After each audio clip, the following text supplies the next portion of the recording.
First thing we're going to do is remove the 4 external screws with a Phillips screwdriver.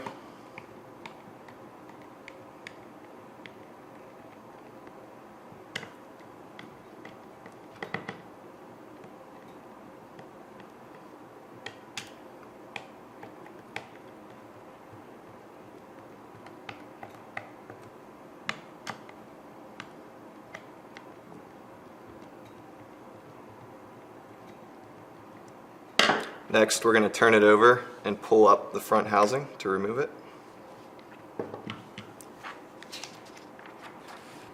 We're going to install the front housing. We're going to take the front housing, place it on, line it up, flip it over, and install the 4 external screws to 6 inch-pounds using a Phillips screwdriver.